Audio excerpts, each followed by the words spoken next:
This is a story about two women who, from the outside, seem to have it all. They're young, gorgeous, and living the high life in Hollywood.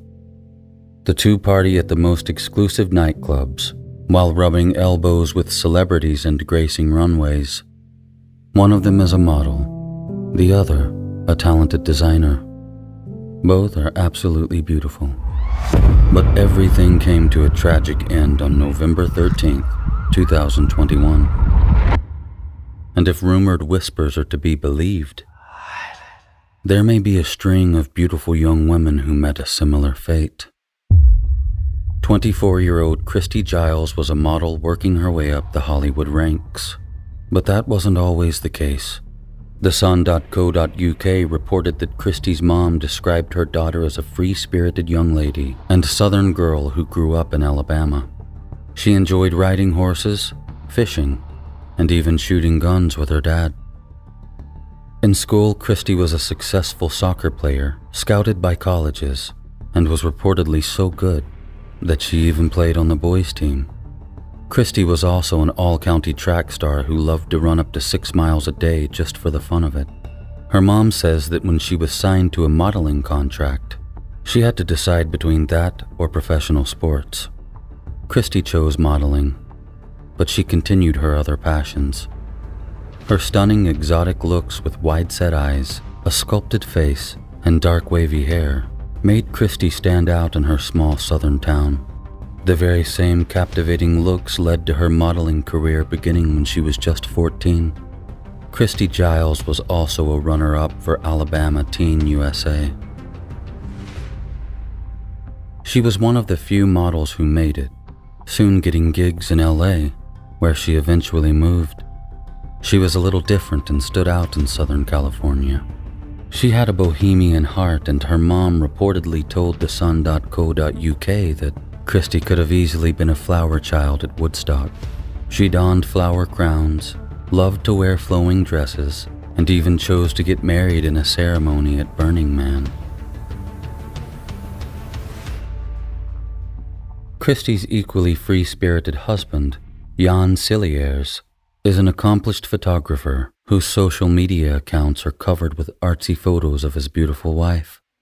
He was in San Francisco on the 12th when Christy and her designer pal, 26-year-old Hilda Marcela Cabrales Arzola, decided to hit the town. They started out at the uber-trendy Soho House in WeHo or West Hollywood, a spot reserved for the who's who of Los Angeles. There they spent time dancing before hanging out with friends at a warehouse party in East LA. There's a video of Christy and Hilda at the warehouse party. They look happy and in good form. At this point, there's no sign that anything is wrong. But in just a few short hours, that would tragically change. According to the Sun.co.uk, a man at the warehouse party invited Hilda, who was single and had just moved from Mexico, to an after-party. The message boards say that this mystery man is David Pierce, and the word on the street is, he's nothing but bad news. It's very important to note that everything we discuss about David Pierce is hearsay and speculation. You are innocent until proven guilty. But that doesn't stop things from looking fishy. More on him later. At around 5 a.m. in the morning, everything seemed pretty typical for the party scene in LA, but it's the events of the next 12 hours that we need to unfold, because at 5 p.m. on Saturday, someone dumped an unresponsive Christy Giles on the sidewalk in front of a hospital in Culver City, Los Angeles. She was sadly pronounced dead on the scene. A spokesperson for the Los Angeles County Medical Examiner coroner says, Christy's cause and manner of death is pending results of additional information and testing, and police aren't saying much about how she died or the details surrounding her death either. But luckily, her distraught husband Jan has been doing some investigating of his own, and he told ABC7 Los Angeles that he thinks he knows exactly what happened and that there's a video to prove it. He says CCTV footage shows 3 men dressed in all black, driving a black Toyota Prius, pull up to the hospital and drop Christie's body off. Their faces were shielded by bandanas, and their plates had been removed from the vehicle. Then, 2 hours later, similar-looking men dropped off Christie's friend Hilda in front of a hospital in West LA. She too was reported to be dead, but miraculously, the doctors were able to resuscitate her heart, and Hilda is currently in critical condition fighting for her life. Unfortunately, due to the lack of oxygen to her brain over an extended period of time, Hilda reportedly has very little chance of recovering. Published reports say the designer had large amounts of heroin in her system, but people who knew Hilda say that this is not something she would have knowingly consumed. Christie's husband reportedly told ABC7 that while he believes his wife died of an accidental overdose, he suspects it was foul play. Jan and everyone that knows Christie believes that the drug is not something she would have ever taken herself. He also believes this was a sexually motivated crime. There are some questions tonight about the death of a young model. She went out for a night with friends. Somehow it ended with her body being left at a local hospital. Eyewitness News reporter Josh Haskell talked to her husband. Josh is live in Culver City with the story. Josh. And Giovanna, a producer who worked with Giles, said that many in young Hollywood are mourning this loss. The LAPD believes that it was a drug overdose that turned fatal, but family and friends believe that it was foul play. The loss is just so hard. Jan Cilliers was in San Francisco this past weekend visiting his father, while his 24-year-old model and aspiring actress Christy Giles stayed back in LA. Friday night, Giles went out partying with two friends. Saturday night at 5 p.m., nearly 12 hours from when she was last heard from, Cilliers says Giles' body was left on the sidewalk outside Southern California Hospital in Culver City, where she was pronounced dead. Cilliers says there's video of a car without license plates and men concealing their identities, placing her body there. One of the friends Giles was with went home. The other friend, Hilda Marcela Cabrales Arzola, who goes by Marcella, was left at a different hospital 2 hours later, Kaiser Permanente in West LA, where she's in critical condition. Marcella's toxicology report came back, and I guess they found heroin in her system, which is nothing that either of those girls would ever do, not voluntarily. Cilliers and Giles share their locations with each other for safety via their cell phones, and according to the friend who went home early, the two girls met some men while at a party in downtown LA and ended up at this West LA apartment building. I've got all the messages that she exchanged with anybody else that night, and she was texting Marcella, the girl that she was with, at 5:30 saying, "Let's get out of here," with like the wide eye emoji. No messages were sent or checked after that, according to what Cilliers has found via iCloud. The LAPD tells Eyewitness News the preliminary investigation reveals a possible overdose which turned fatal. But Cilliers suspects there was foul play and wants whoever the girls met that night to be held accountable.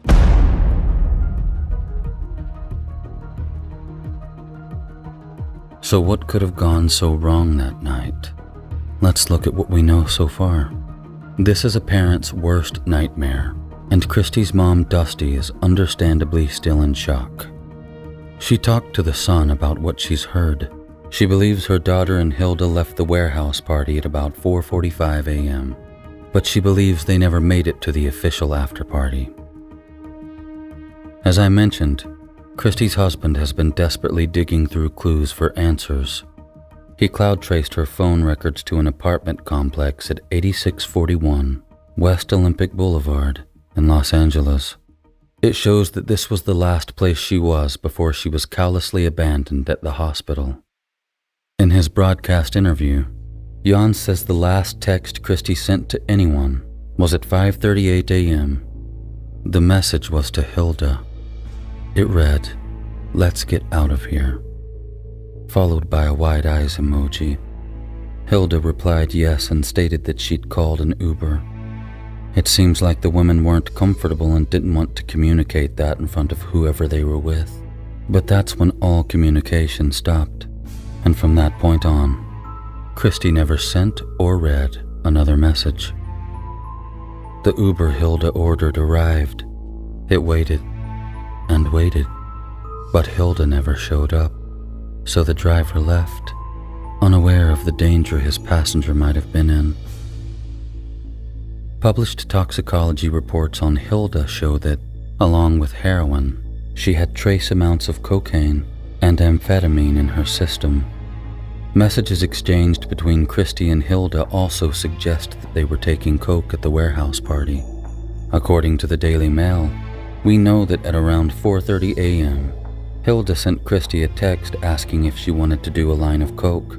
Christy responded with, "Yes, where are you?" Hilda replied, "I'm backstage." Christy's family expects the same results from their daughter's toxicology report later. It's true. There's no sugarcoating the facts. While we don't know much about Hilda, Christy Giles was admittedly a free spirit. She loved parties, festivals, and the culture surrounding them. And certain types of recreational drugs are usually associated with that environment. Christy's mom, Dusty, says her daughter was very open about the fact that she had used recreationals before, but Christy insisted that she would never take heroin. Dusty told thesun.co.uk that Christy had a cousin who struggled with an addiction to this drug, and he has been in and out of rehab. This is a cousin Christy was close with, and she was upset with him for using such dangerous substances. Christy had an ex-boyfriend who once got hooked on drugs while they were together too.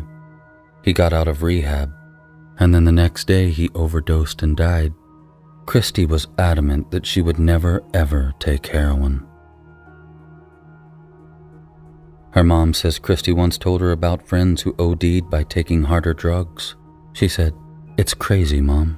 They lace this stuff with fentanyl and people do it once as a party thing and they're dead." Her mom had no idea that that conversation would be so foreboding. But we must face facts. What if there was an accidental overdose of harder recreationals that Christy and Hilda both chose to consume at that apartment? Is it possible? Sure, I guess. But in my opinion, it's highly unlikely.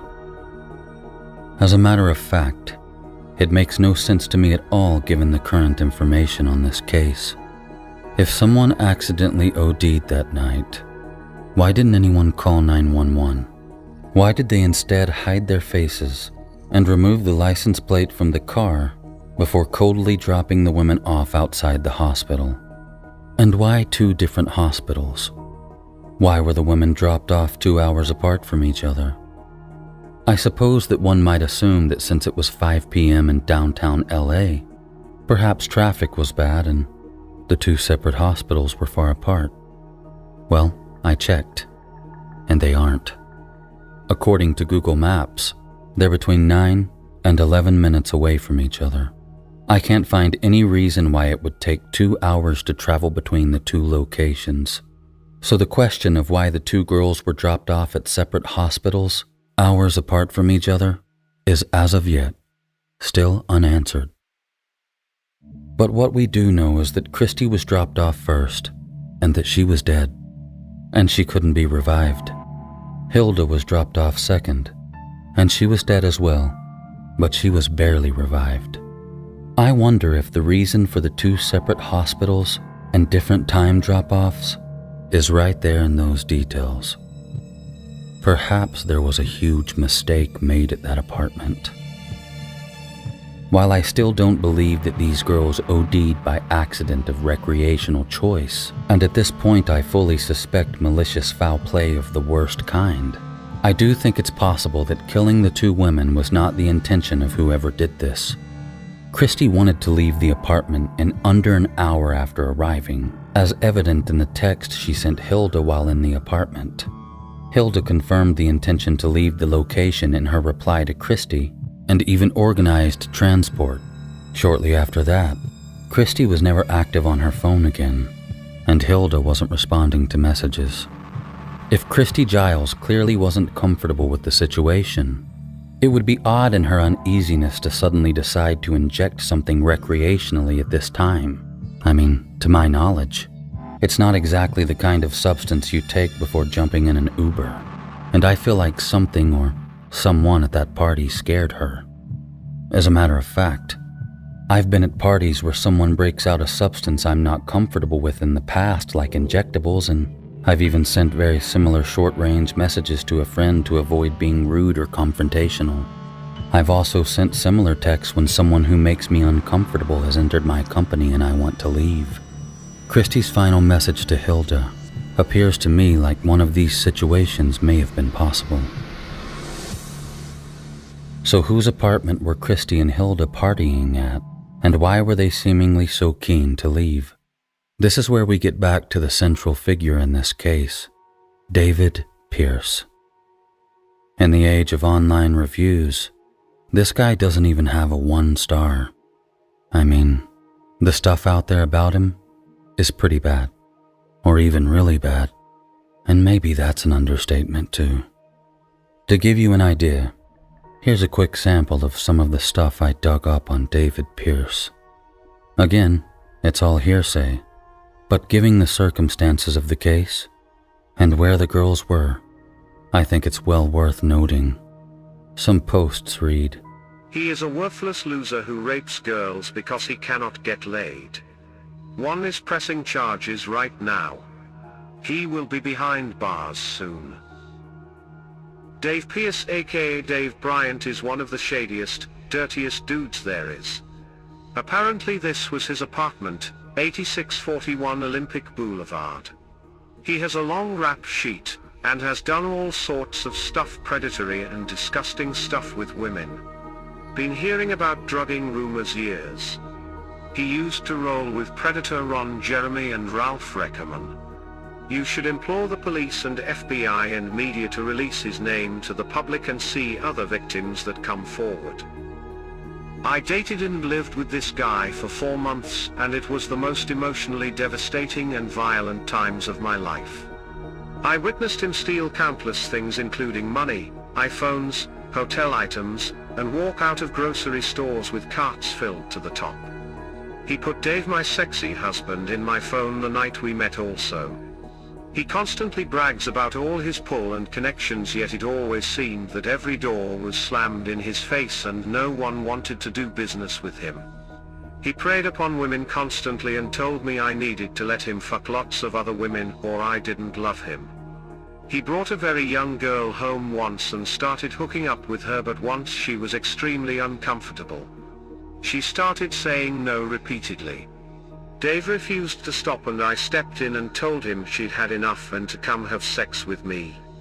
I was only telling him that because I felt so sad and scared for the little girl who clearly was frightened by his sexual advances. To top all this off, on numerous occasions he would engage in physical altercations with me, causing major bruising, black eyes, and broken fingers. He bit my face so hard I bled. All in all, he's trash. This guy is the biggest douchebag in LA. He apparently steals money from people. He got my friend drunk and took advantage of her. I met him and he grabbed my phone and put his number inside my phone as Dave, my new husband. I told my girlfriend about this guy who did that, and she said, "Is his name Dave?" I replied back, "Yes." It turns out that this guy is a real douchebag. I have heard stories from a lot of people in Hollywood that this guy stole money from. He gave someone of my close girlfriends date rape drugs. I think every girl should watch out for him. And you get the idea. They say David has a reputation for taking advantage of young women and that he needs to be stopped. And people have been saying stuff like this online since as early as 2012 as far as I can find. And it probably doesn't help matters that Dave ran around with accused predator and alleged rapist Ron Jeremy, who is currently in jail charged with 30 counts of sexual attacks and abuse. Reports on Facebook state that Dave even sometimes claims to be Ron's nephew. Now, all this could be made up and anyone could write this stuff, so who knows what the truth is. By the end of this tragedy, there may very well be more to this part of the story. Time will tell. When talking to the media, Christie's husband has implied that David was last seen with his wife and her friend Hilda before they were discarded at the hospitals. The Daily Mail reports that David was also allegedly spotted at the warehouse party with large camera equipment. When Jan woke up the next morning, his wife wasn't responding to his attempts to contact her, and he started to get worried when he didn't recognize the location her phone was displaying via tracking. After a while, he decided to post the address Christie's phone was showing on social media and see if anyone knew who lived there. And that's when people started contacting the worried husband, claiming that David Pierce, aka David Bryant, is the one who lived there. David is also allegedly the owner of a black Toyota Prius, and in response to Jan's post, several people began reaching out to say that the guy that lived at that address was nothing but trouble. Two of David's alleged ex-girlfriends also contacted Jan to warn him about the danger his wife could potentially be in. Jan admitted that he himself had heard stories about David throughout the years and found it odd that the two girls would have gone anywhere with him willingly. But it appears that they did. Christie's phone remained unresponsive at the address all day Saturday. Then at 5 p.m., Jan noticed that her location had moved to a nearby hospital. His worry turned to panic as he frantically called the hospital, but they declined to give him any information, so Jan called Christie's parents in Alabama for help. When Christie's mom contacted the hospital, she was given the news of Christie's passing, and she relayed that to Jan. The Sun reports that investigators have now spoken with two other men that claim they were the ones with Christie and Hilda that night in the apartment. It's also reported that they dropped the two girls off in the Toyota Prius. Cops also went to the apartment and allegedly spoke to David Pierce about the incident. And the story so far from the men is that the two young women accidentally overdosed. There is no word back from the police at this time with further information as to whether or not any arrests have been made. The family is still waiting for so many answers. While the cops were at the apartment, they spoke to two of David's neighbors. I'll tell you what they had to say in a minute. But first, back to David. There's more. And before I tell you, I have to stress again that rumors are just rumors until there's proof. But a lot of independent sources have been saying the same thing for years, and that cannot be ignored without question. So here's a doozy. The Daily Mail reports that Christie's husband told them that David is accused of running with associates that attend snuff parties. Wait, what's a snuff party? Well, according to a TMZ interview with former Scorpions bass player Ralph Rickerman, snuff parties are parties where people pay upwards of $100,000 to witness someone get murdered. Ralph states in the interview that he was at a party one time where he saw something really bad. When prodded further, he seemingly stated that it was a party where they actually pay to see people get killed. The bass player furthered his declaration by saying he wasn't kidding. But later, Ralph released a video on YouTube claiming that this was TMZ editing a 25-minute-long interview to make it look like he was saying he had attended a snuff party by fusing different parts of his interview together, and obviously, that's quite likely a possibility. And by the way, guys, if I ever really had been to a snuff party, okay, watch the video again from TMZ, I would have never said, I think they kill people in there, which is what I say. I would have said, I witnessed, I saw people get killed, which is absolutely not what I'm saying. No, actually, I think they actually kill people there and stuff. I'm saying, I think, because this came through a third person that explained to me about snuff parties that I didn't even know existed. So guys, do yourself a favor. Don't get fooled by smart editing. Okay, don't get fooled by people by TMZ that make billions in taking celebrities, turning something that they say through editing, making them look bad. That's what they do. They show train wrecks. That's how they become rich. I would love for the real footage, which is at least 25 minutes long, to be released to the public so they can see. You can judge for yourself by watching the two clips. But anyway, I'm getting off track. Without further context, David Pierce, who we believe lives in the apartment that Christy and Hilda were last known to be alive in, has been accused of associating with people who attend snuff parties.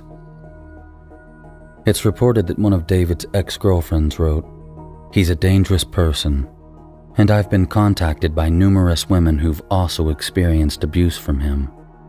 One of Jan and Christy's best friends, Sandy Robinson, has also reportedly been receiving messages from other women claiming that they've had similar bad nights with the men in question. And there lies one of the biggest potential concerns of this case moving forward. If what's said turns out to be true, how many other victims are there? And how many years has this been going on? And that's what we'd all like to know. Especially Christy's family and friends who set up a GoFundMe to help raise money for the investigation and the funeral. I'll include a link to the account in the description below. But on the GoFundMe page, there's a statement that gives me goosebumps.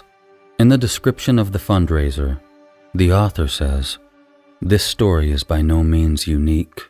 Since Saturday, we've all received a number of messages from other females who claim to have eerily similar stories, except the only difference between them and Christy and Hilda is that they survived.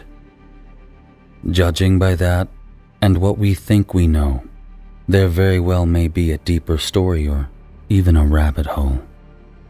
Several old posts on sites I'd never heard of online seem to indicate the many other allegations against David Pierce as well. Again, we don't know who these people are or what the truth is, but I feel like it's important to look at all the information at hand. So I'm including the posts I found at the end of this video. Seeming to add weight to the claims, I mentioned that the police talked to two neighbors while at David's apartment.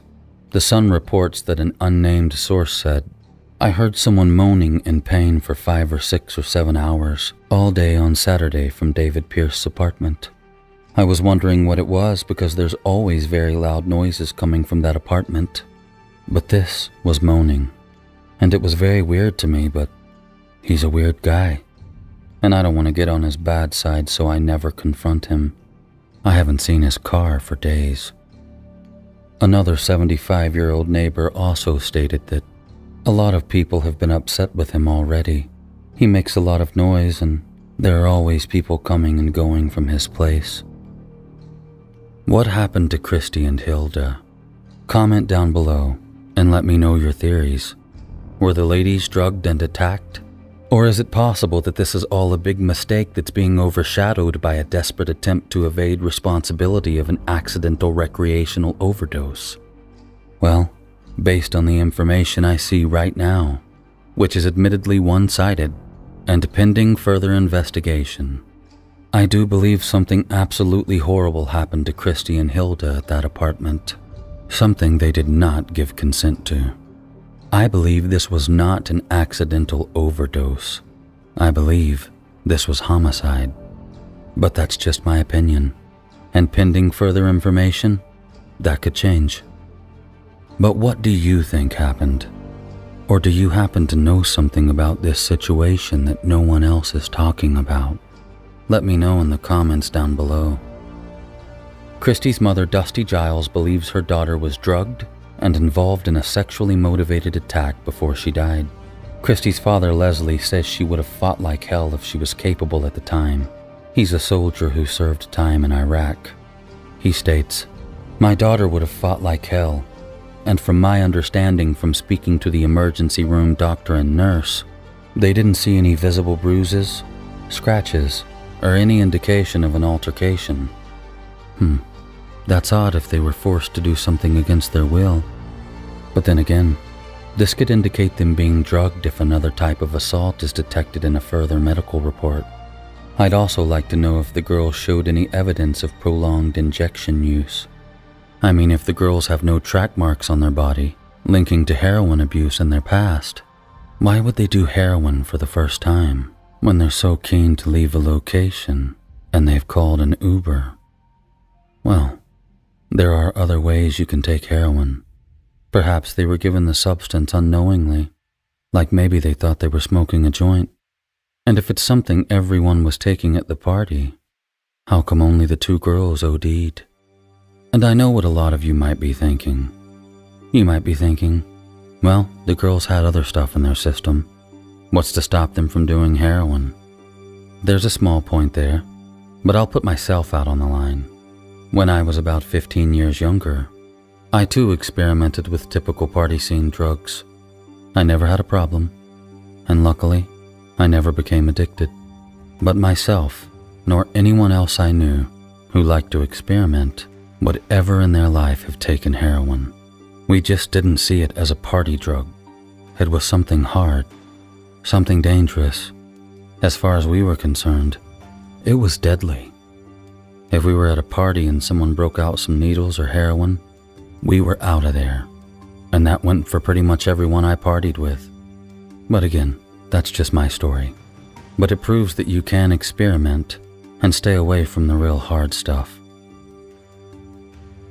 Christy's husband is aware of a video showing 3 masked men pushing his wife's body out of a Toyota Prius outside the hospital with no license plate before speeding off. As of yet, the video has not been released to the public. Neither has Christy's medical and toxicology report. The family are also awaiting the results of a rape kit. Before we make definitive assumptions, there are a lot of questions that need to be answered. But 2 families are hurting, so we gotta start asking.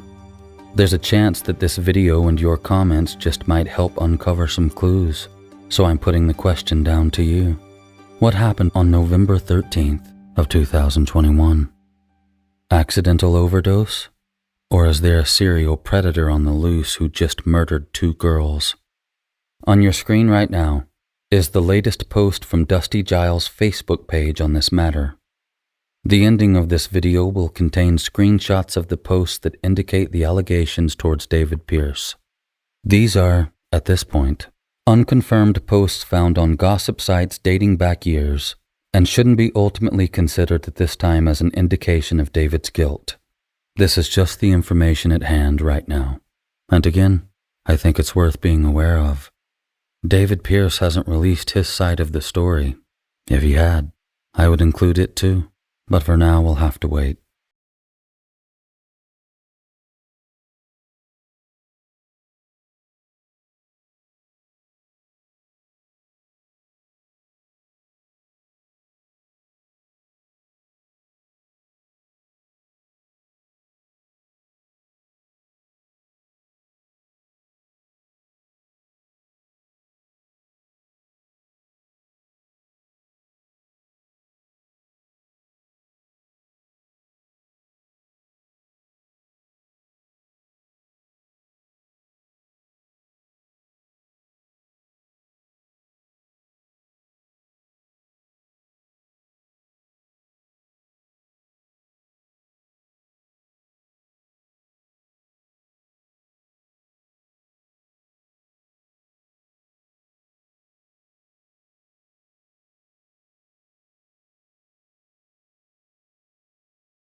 Update number 1.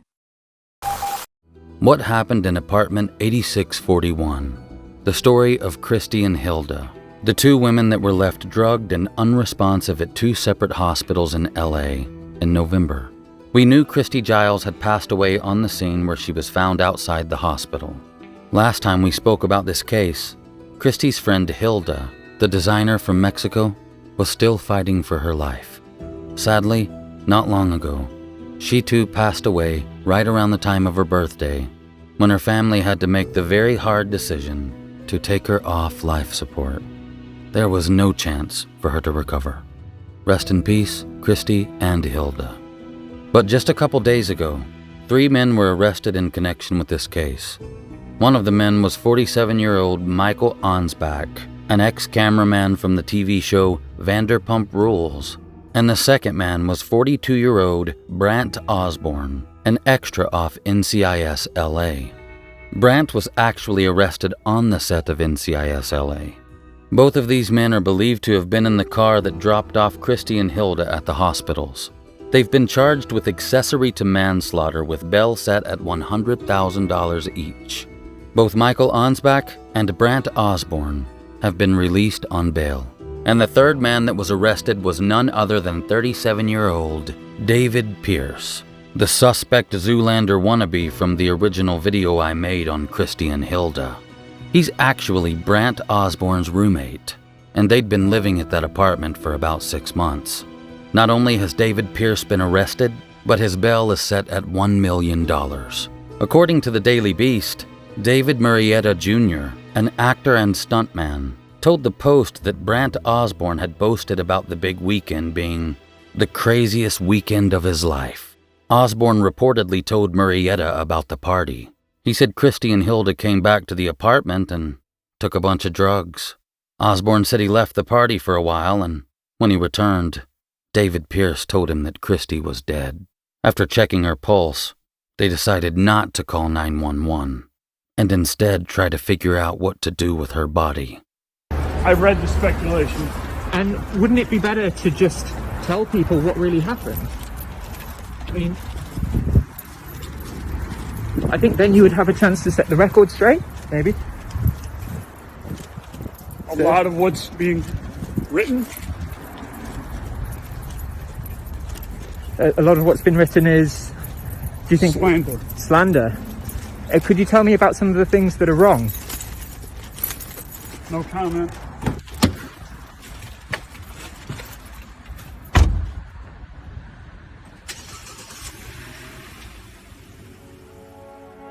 The DA for LA County says David Pierce is now also being charged with assaulting a woman in 2010, as well as another in February of 2019, and at least another 2 incidents in 2020. Damn, Dave, it's not looking good for you. Actor Steve Bauer from Scarface, you know, Al Pacino's best friend in the movie, yeah, that guy. He told the Daily Mail that he witnessed David Pierce assault a woman in 2008 at a house party in Beverly Hills when they were roommates. Apparently, David Pierce disappeared with a young Latina woman, and her friend got worried when she couldn't find her. So Steve Bauer and the missing woman's friend began searching. Moments later, the missing young woman bursts out of a room crying. So Dave tried to hurry Steve out of the party, saying, "Don't listen to her. This is a stupid party. Let's get out of here." He did this while desperately trying to get Bauer to get into his car. But Steve made Pierce take the 2 women home as well. They sat in the back as Pierce sped down the road. The crying woman in the back seat said David had cornered her and locked the door. She told him he didn't want to do anything and said that she wasn't into him. He insisted that she did like him and then proceeded to force himself upon the woman. David continued to claim that she was a liar. Nothing more than a maid, he said. She'll brag about this later, Pierce claimed at the time. A physical altercation between David Pierce and Steve Bauer ensued. Then Bauer promptly moved out of David's spare room and didn't have much to do with him after that. He recalls that Pierce seemed like a nice guy for about a week, but his true darkness emerged when he began making a lot of bold statements about drugging women to have his way with them. Steve hoped Pierce was joking at the time, but it soon became obvious that David wasn't kidding. Oh, and remember Reicherman? The bass player from the Scorpions that TMZ had the snuff party interview with? He said he went to David Pierce's apartment once to visit Steve Bauer, but Steve wasn't home. So David let him in and showed him around. Ralph said David had an adult movie blasting from his bedroom and showed Ralph a stack of women's IDs in his apartment, which he handed out to young girls to get them into clubs. He also had dozens of credit cards not in his name. He refused to give an explanation about the cards. But when Ralph asked David why he needed IDs to get girls into clubs, David said it was because a lot of the girls they hung out with were underage. Then Ralph says young girls started showing up at the apartment where Dave would give them one of the IDs to go out with later. He says these girls were very, very young. That's when Ralph says he decided to leave and excused himself. My question to Ralph and Steve is, why didn't you report David? Why did you let this go? This man was clearly a serial predator of women and girls, yet you let him slide and now 2 girls are dead. It's not your fault, but you could have been the reason these lives were still living. What a shame. For what? To not be a snitch? To mind your own business? It was your business. But that's just my opinion, and nobody wants to hear that. Anyway, it's a big update and a massive step forward for justice. I do wonder if Ron Jeremy ties into this in some way, but I guess we'll find out. I hope David Pierce and the other 2 guys get exactly what they deserve. As for the families of both Christy and Hilda, Christmas and life will never be the same. I hope they find some strength in each other during this horrible time. Update number 2. Christy and Hilda's deaths have now been ruled homicides after date rape drugs were found in their systems. David Pierce has since been charged. He also is now facing multiple charges of rape dating back to at least 2010, including forcible rape and 1 count of rape of an unconscious or asleep person. He's even facing another charge of sexual penetration with a foreign object. His bail is set to $3.4 million. Apparently more charges are coming forward. Rest in peace, Christy and Hilda, as the fight for justice continues.